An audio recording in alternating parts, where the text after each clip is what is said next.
सभी दोस्तों को नमस्कार। आपका स्वागत है आपके अपने यूट्यूब चैनल पर। आज हम साइंस में जो हमारा पहला चैप्टर था उसमें सौर्य और पृथ्वी और आकाश करके था, उसमें हम अपना पहला जो टॉपिक है सौरमंडल उसको ले रहे हैं। देखिए, सौरमंडल क्या होता है ये तो आपने बचपन में पढ़ा ही होगा, ठीक है। तो अब आप सोचेंगे कि इसमें नया क्या पढ़ेंगे, तो बहुत सारी चीज़ें हैं जो नई हैं इसमें, मतलब लगभग सभी चीज़ें नई हैं जो आप यहाँ पे पढ़ेंगे। तो आइए शुरू करते हैं। सबसे पहले हम जान लेते हैं कि हमारे सौरमंडल की परिभाषा होती क्या है। देखिए क्या लिखा हुआ है कि सूर्य के चारों ओर चक्कर लगाने वाले ग्रह, जो भी उसके चारों ओर चक्कर लगाते हैं, कितने ग्रह हैं? 8 ग्रह हैं ना। तो वो जो सूर्य के चारों ओर चक्कर लगाते हैं, ग्रह के चारों ओर चक्कर लगाने वाले उपग्रह, मतलब ग्रह के जो चारों ओर चक्कर लगाते हैं उनको क्या कहते हैं? उपग्रह। जैसे पृथ्वी का उपग्रह क्या है? चंदा मामा है ना, तो उपग्रह है ना।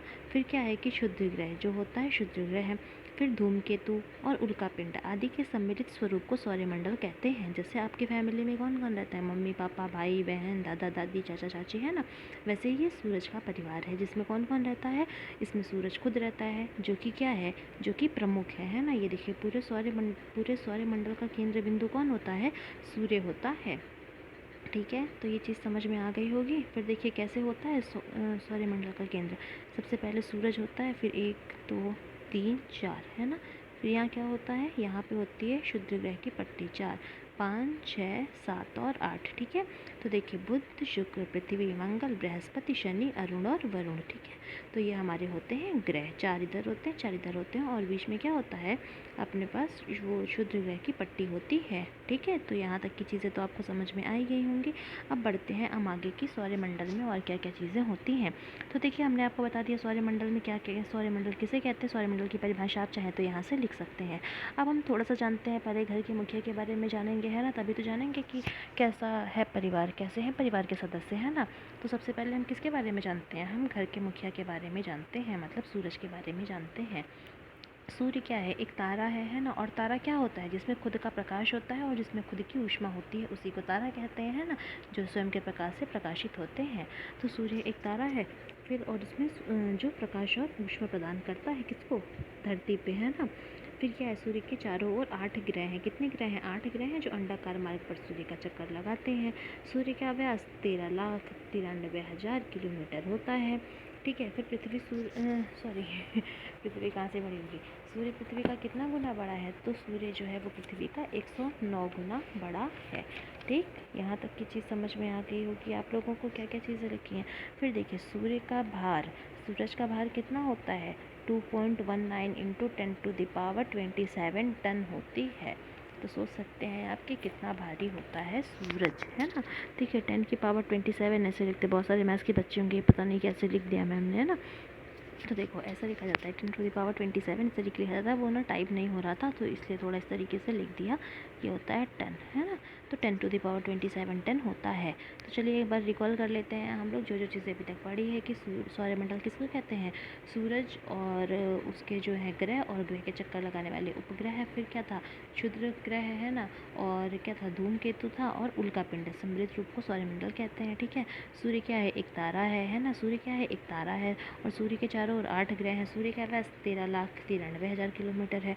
सूर्य पृथ्वी का कितना गुना है? 109 गुना बड़ा है। सूर्य का भार कितना होता है? 2.19 गुणे 10⁻27 टन होता है। ठीक है, अब देखिए कुछ चीज़ें यहाँ पे लिखी हुई हैं, ये अपने आप ही चलने लगता है। ठीक है, देखिए फिर यहाँ पे क्या लिखा है कि सूर्य के प्रकाश को पृथ्वी तक आने में 8 मिनट 16 सेकंड लगते हैं। देखिए आपको कहीं पे ये 8 मिनट 20 सेकंड दिख सकता है, कहीं पे 8 मिनट लग सकता है। ऐसा क्यों?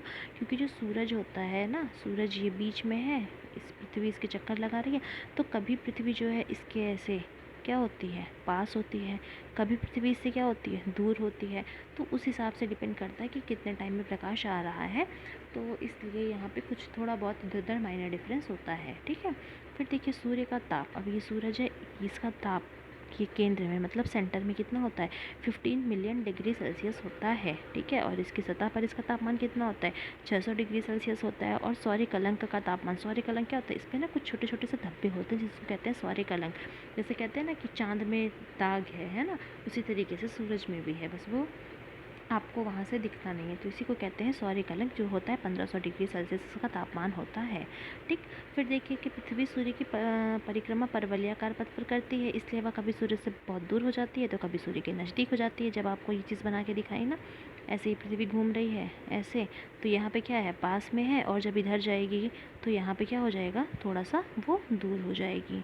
ठीक है, इस तरीके से दूर हो जाती है।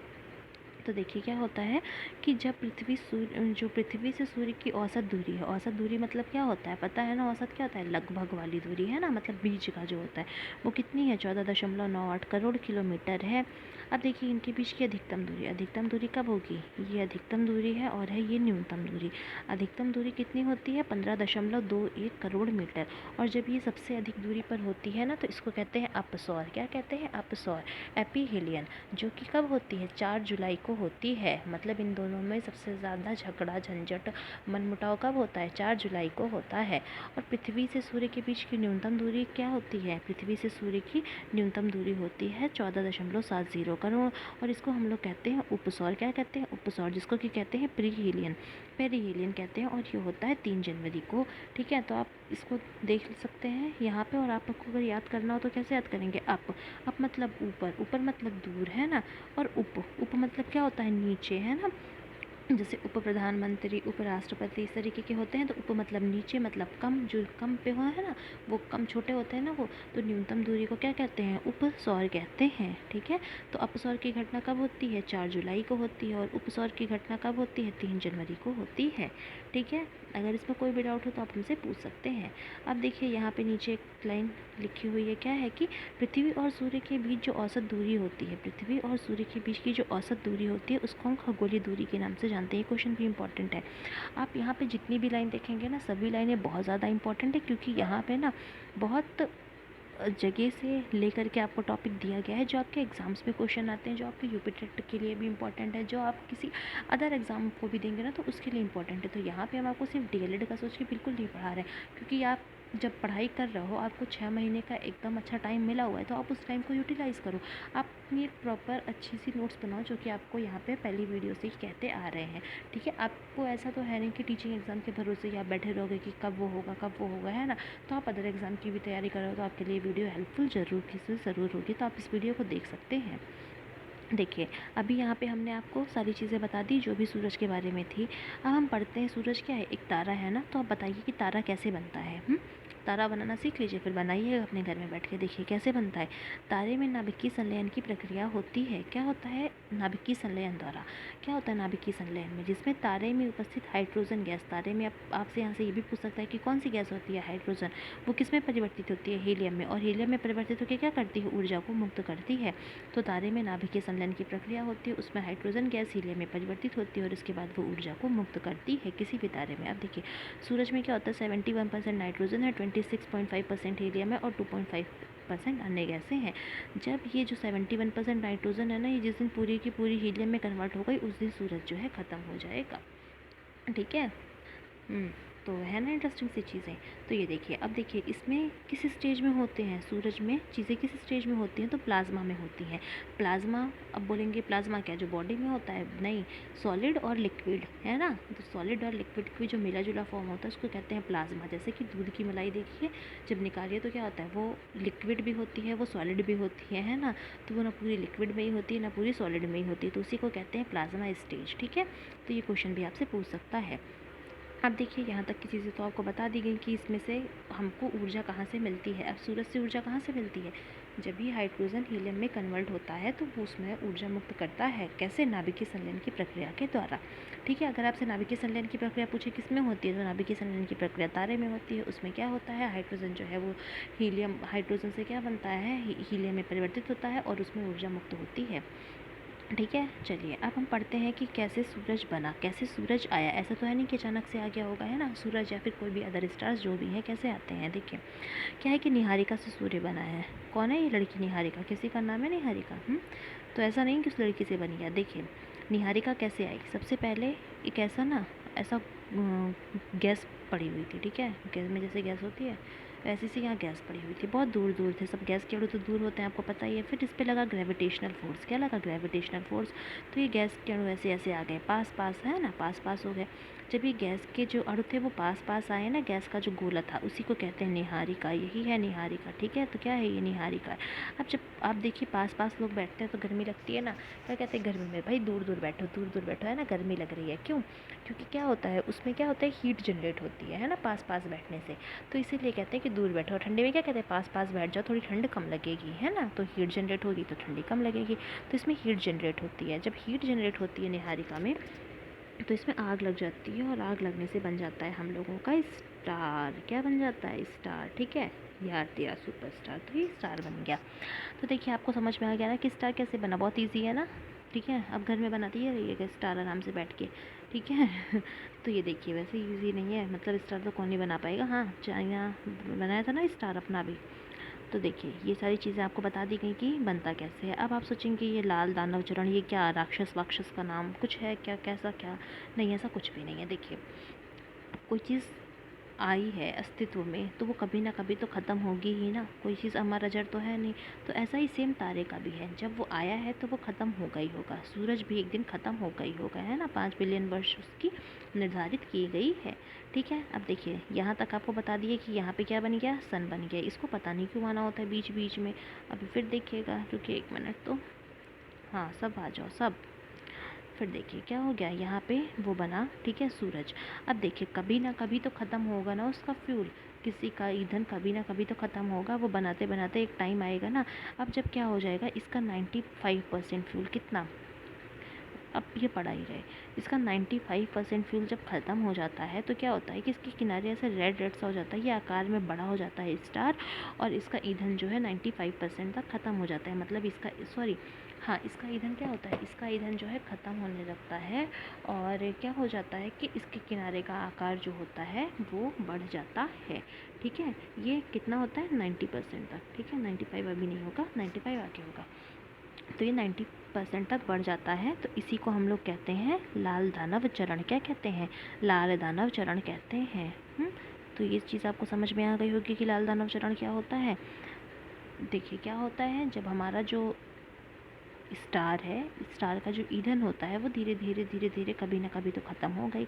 जब उसका ईंधन 90% तक ख़त्म हो जाता है तो उस स्टार का जो आकार होता है वो बड़ा हो जाता है और ईंधन उसका ख़त्म होने लगता है। मतलब 90% तक ख़त्म हो जाता है। तो उसको हम लोग कहते हैं रेड जाइंट। मतलब अब देखिए यहाँ पे क्या हो गया, ये रेड जाइंट हो गया, ठीक है, आकार में बड़ा। अब देखिए इसमें क्या होता है कि जो बड़े तारे होते हैं उनका समापन अलग तरीके से होता है, और जो बड़े तारे होते हैं उनका समापन अलग तरीके से होता है। जो छोटे तारे होते हैं ना, वो क्या होता है कि जो छोटे तारे होते हैं उनके अंदर क्या होता है कि जब वो धीरे धीरे, अब 90% ख़त्म हुआ तो कभी ना कभी तो 100%, सॉरी 95 भी तो जाएगा, है ना, कभी ना कभी तो 95 जाएगा ही जाएगा। जब उसका जो फ्यूल होता है वो 95% तक ख़त्म हो जाता है तो हम उसको कहते हैं श्वेत वामन तारा। क्या कहते हैं? श्वेत वामन तारा। ये देखिए ये लिखा है ना, श्वेत वामन तारा। लाल दानव तो बता दिए, लाल दानव चरण या फिर स्टेज क्या होती है, वही जब वो उसका 90% तक फ्यूल ख़त्म हो जाता है, जब 95 तक ख़त्म हो जाता है, जब छोटे तारे का। अब यहाँ पे देखिए दो टाइप में बढ़ गया, ये होता है छोटा तारे के लिए और ये हो गया बड़े तारे के लिए। आपके लिए दोनों का ये अलग अलग यहाँ पे बताया जाएगा, ठीक है। जब भी छोटे तारे का जो फ्यूल होता है वो 95% तक ख़त्म हो जाता है तो उसी को हम लोग कहते हैं श्वेत वामन तारा। और ये उसकी अंतिम अवस्था होती है जब हम लोग तारे को चमकता हुआ देखते हैं। तो इसलिए श्वेत वामन तारे को हम लोग क्या कहते हैं, जीवाश्म तारा भी कहते हैं। क्या कहते हैं? जीवाश्म तारा भी कहते हैं। मतलब जीव का उसमें थोड़ा बहुत अंश बचा होता है तो इसको हम लोग कहते हैं जीवाश्म तारा, ठीक है। और क्या होता है, जब इसका आप सोचेंगे कि 95% तक ख़त्म हुआ तो इसको हम लोग श्वेत वामन कहते हैं। और जब इसका 100% फ्यूल ख़त्म हो जाता है ना, तो हम इसको हम लोग कहते हैं काला वामन। क्या कहते हैं? काला वामन। और फिर इसमें चमक बंद ख़त्म हो जाती है, ठीक है। तो इसमें चमक नहीं होती है, काले वामन में चमक नहीं होती है। हाँ, तो यहाँ तक की चीज़ें समझ में आ गई होंगी आपको। रेड जाइंट तारा, रेड जाइंट तारा कह रहे हैं, रेड जाइंट स्टेज पे आता है। जब रेड जाइंट बनता है उसके बाद क्या होता है, जो छोटे तारे होते हैं वो 95% तक जब उनका फ्यूल ख़त्म हो जाता है तो उसको हम लोग कहते हैं कि श्वेत वामन तारा। और श्वेत वामन तारा क्या होता है, जो उस श्वेत वामन तारा जब उसकी लास्ट स्टेज होती है, वो उसकी लास्ट स्टेज होती है 95% पे जब वो चमकता है। और उसको हम लोग उस समय उसको जीवाश्म तारा भी कहते हैं। और जब वो 100% तक उसका फ्यूल पूरा ख़त्म हो जाता है तो उसको हम लोग कहते हैं काला वामन तारा, ठीक है। यहाँ तक की चीज़ आपको समझ में आ गई होंगी। अब हम सोचते हैं क्या बड़े तारे, जो बड़े तारे होते हैं वो कैसे ख़त्म होते हैं। तो देखिए जो बड़े तारे होते हैं ना, अब वो बड़ा है ना। बड़ा तारा जो होता है उसका अंत कैसे होता है, बहुत ही रोचक और विस्मयकारी तरीके से होता है। यह होता है कि वो सिकुड़ता है। सिकुड़ने के दौरान ऊर्जा जो होती है वो वायु कवच को विस्फोट के साथ नष्ट कर देती है, और इससे क्या होता है, जब बड़ा तारा जो है मरता है ना, तो बहुत ज़्यादा मात्रा में ऊर्जा मुक्त होती है। ठीक है, और इसके साथ ही मतलब देखिए, बहुत ज़्यादा जब ऊर्जा निकलेगी तो बहुत ज़्यादा प्रकाश निकलेगा, तो बहुत ज़्यादा प्रकाश होता है और इतना शक्तिशाली होता है कि 1 सेकंड में ये उतनी ऊर्जा दे सकता है जितना सूर्य लगभग 100 वर्ष में करता है। ठीक है, तो इसके कारण आकाश जो होता है ना, वो बहुत दिन तक जगमगाता रहता है। ठीक है, और ऐसे विस्फोटक जो तारा होता है उसको हम लोग क्या कहते हैं, सुपरनोवा तारा कहते हैं, या फिर अभिनव, या शायद अभिनव तारा होता है। ठीक है, तो ये हो गया सुपरनोवा अपना क्या होता है वो चीज़ आपको बता दी गई। अब देखिए, अब आप सोचेंगे कि छोटा तारा कितना छोटा, बड़ा तारा तो कितना बड़ा। देखिए, अगर आप किसी भी चीज़ का छोटा या बड़ा करना है तो आपको उसको कंपैरिजन करना पड़ेगा, किसी न किसी से तो कंपैरिजन करेंगे ना। तो देखिए, छोटा तारा मतलब सूरज से 1.5 गुना छोटा। छोटा तारा मतलब छोटा तारा, छोटा तारा मतलब कितना होता है, सूरज से 1.5 गुना छोटा। कितना, सूरज से। हम लोग किसे कंपैरिजन कर रहे हैं, सूरज से, लेकिन हम लोग अगर एग्जैक्ट लेते हैं तो 1.44। और बड़ा तारा मतलब तो सूरज का 1.44 गुना बड़ा। ठीक है, तो समझ में आ गया ना, छोटा तारा किसको कहते हैं और बड़ा तारा किसको कहते हैं। और ये जो अपना ये छोटा तारा और बड़े तारे का कॉन्सेप्ट दिया था, ये चंद्रशेखर थे जिन्होंने दिया था, इसलिए इसको हम लोग चंद्रशेखर सीमा कहते हैं। ठीक है, यहाँ तक की चीज़ समझ में आ गई। अब देखिए, जब अपना बड़ा तारा विस्फोट किया तो क्या हुआ, बहुत ज़्यादा लाइट निकाला। कितनी लाइट निकाला, जितना जो है सूरज 100 वर्ष में देता है उतनी लाइट ये हमको एक बार में दे देता है ना, उतना ज़्यादा, मतलब अपने को नहीं, जहाँ पे ये फटता है, ब्लास्ट होता है ना, वहाँ पे। अब जब ये ब्लास्ट होता है ना, तो ये चार, मतलब इसमें से 4 पार्ट्स में ये टूट के अलग होता है, मतलब 4 टुकड़े, 4 चीज़ों के इसके नाम दिए गए हैं। जैसे कि पहला है न्यूट्रॉन स्टार। इसमें क्या होता है कि इसमें जो है चार्ज नहीं होता, इसलिए हम लोग इसको न्यूट्रॉन स्टार कहते हैं। दूसरा होता है पल्सर। क्या होता है, आप यहाँ पे लिख लीजिएगा, पल्सर। फिर होता है क्वेसर। क्या होता है, आधा का वेसर। ठीक है, क्वेसर होता है। और फिर होता है ब्लैक होल। ठीक है, अगर आपको कोई चीज़ लिखनी हो तो आप जब बोलते रहे ना तो ही लिख लीजिएगा, क्योंकि इसमें शायद आपको चीज़ें समझ में ना आए। ठीक है, तो देखिए, और पहला तो आपको बता ही दिया कि न्यूट्रॉन। न्यूट्रॉन में क्या होता है, इसमें क्या होता है, चार्ज नहीं होता, इसलिए इसको न्यूट्रॉन स्टार कहते हैं।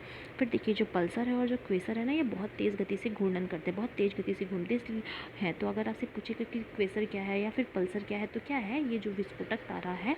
हाँ, और एक बात आपको, सुपरनोवा को ना हम लोग विस्फोटक तारा भी कहते हैं। क्यों, क्योंकि ये विस्फोट से इसका अंत होता है ना, तो इसलिए इसको हम लोग विस्फोटक तारा भी कहते हैं। ठीक है, तो देखिए, जो है क्या बता रहे थे आपको, पल्सर। हाँ, तो पल्सर और क्वेसर जो है ये बहुत तेज़ गति से घूमते हैं। ठीक है, बहुत तेज़ गति से ये घूमते रहते हैं। देखिए, एक बाइक भी आती है ना, पल्सर। क्यों उसका नाम रखा गया पल्सर, इसी के आधार पे रखा गया, क्योंकि वो बहुत तेज़ चले, है ना। तो मीनिंग आप यहाँ से समझ गए होंगे ना कि क्यों रखा गया है। ऐसी जो कोई भी आप प्रोडक्ट लेते हैं ना, उसका नाम ना किसी चीज़ पे रखा ही जाता है। जैसे कि वो डव की शैम्पू आती है, वो डव आता है ना, क्यों आता है, क्योंकि वो जो डव होती है एक चिड़िया होती है जो कि एकदम वाइट वाइट से कलर की होती है, तो इसलिए उसका नाम डव रखा गया है ना। तो चीज़ों के जो नाम रखे जाते हैं ना, वो किसी बेसिस पे रखे जाते हैं, ऐसा नहीं कि कुछ भी रख देते हैं, मतलब बहुत सोच समझ के नाम भी रखा जाता है। तो चलिए आते हैं अपने हम लोग पॉइंट पे। तो पल्सर और क्वेसर जो होता है वो बहुत तेज़ गति से घूमता है। तो अगर आपसे पूछे कि पल्सर क्या है, क्वेसर क्या है, तो विस्फोटक तारा का ये भाग है। न्यूट्रॉन तारा क्या है, ये भी विस्फोट तारा का भाग है ना। ब्लैक होल क्या है, तो ये भी विस्फोटक तारे का एक भाग है, टूटा हुआ टुकड़ा, अंश है। अब देखिए, ब्लैक होल बताते हैं। तो ब्लैक होल क्या होता है ना, कि सबसे छोटा होता है, सबसे छोटा टुकड़ा होता है, जो भी जितने 4 भाग होते हैं। लेकिन ये जो है ना, सिकुड़ करके देखिए होता है, तो क्या होता है कि इसकी डेंसिटी ना बहुत ज़्यादा होती है। कोई भी चीज़ जितनी पास होगी उसकी डेंसिटी उतनी ही ज़्यादा होती है।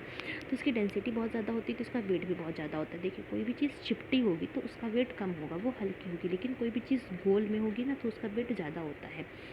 जैसे आप देखिए, आप वो हथौड़ी होती है, देखिए, होती है ना छोटी सी, लेकिन वो गोल सी होती है ना, चिपटी एकदम पास पास उसके अणु होते हैं, इसलिए उसकी डेंसिटी ज़्यादा होती है, तो इसका वेट भी ज़्यादा होता है।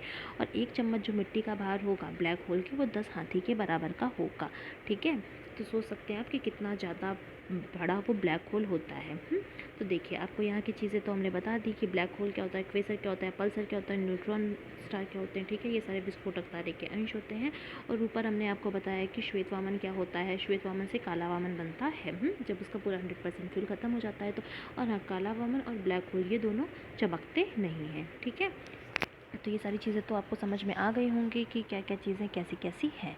तो चलिए अब कुछ यहाँ पे थोड़ा-सा और बचा हुआ है, अगर आप पढ़ते-पढ़ते बोर हो गए हो तो बस थोड़ा-सा इंतज़ार और इसके बाद ये वीडियो ख़त्म हो जाएगी। देखिए, अब हम बताते हैं कि कलर ऑफ़ स्टार। अब बताइए कि स्टार के कलर कैसे होते हैं? देखिए, सबसे पहले तो रेड, मतलब अगर टेम्परेचर नॉर्मल है, normal in the sense 600 degree 6000 degree Celsius पे है, तो वो स्टार जो है रेड कलर का अपने को दिखेगा।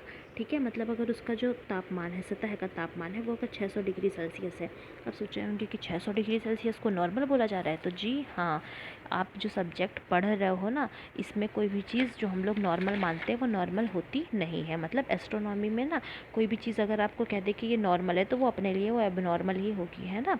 तो इसमें चीज़ें ही बहुत जल्दी ज़्यादा ज़्यादा रह जाती है। जैसे बोलते हैं कि कुछ वर्ष पूर्व, कुछ वर्ष मतलब कई करोड़ों वर्ष पूर्व होता है ना। तो इस तरीके की चीज़ें। तो अगर कोई किसी का टेम्परेचर जो है 600 डिग्री सेल्सियस, मतलब नॉर्मल टेम्परेचर कितना होता है 600 डिग्री सेल्सियस है, तो वो रेड कलर का होगा। स्टार जैसे कि अपना सन है ना, उसका आपको पढ़ा है ना कि सतह का क्षेत्रफल, वो सॉरी, सतह का तापमान कितना होता है 6000 डिग्री सेल्सियस। 600 निकल जा रहा है, सॉरी उसके लिए। ठीक है, तो भूल चूक माफ़ कर दीजिएगा। तो देखिए 600 डिग्री सेल्सियस होता है नॉर्मल टेम्परेचर, जो कि स्टार किस कलर का होगा, रेड कलर का। अगर कोई किसी का टेम्परेचर मीडियम है तो वो स्टार श्वेत मतलब वाइट कलर का होगा। अगर कोई हाई टेम्परेचर का है तो वो नीले कलर का होगा। अतः तारे का रंग उसके पृष्ठ तापमान पर निर्भर करता है। तो बताइए आप, तारे का तापमान किस पर निर्भर करता है? पृष्ठ तापमान पर। यहाँ पे आपको पता है क्यों लिख दिया? ताकि आपको ये चीज़ अच्छे से समझ में आ जाए कि किस पे, पृष्ठ के तापमान पर, मतलब उसकी सतह के तापमान पर निर्भर करता है। आई होप यहाँ तक की चीज़ें आपको समझ में आ गई होंगी। अगर आपको हमारी ये वीडियो थोड़ी भी हेल्पफुल लगती है तो प्लीज़ प्लीज़ प्लीज़ इसको लाइक करिएगा, शेयर करिएगा, सब्सक्राइब करिएगा। और अगर आपने हमारी वीडियो अभी तक यहाँ तक देख ली हो तो आपका तहे दिल से बहुत बहुत शुक्रिया। मिलते हैं आने वाली नेक्स्ट वीडियो में, तब तक के लिए आप अपना ख्याल रखिएगा।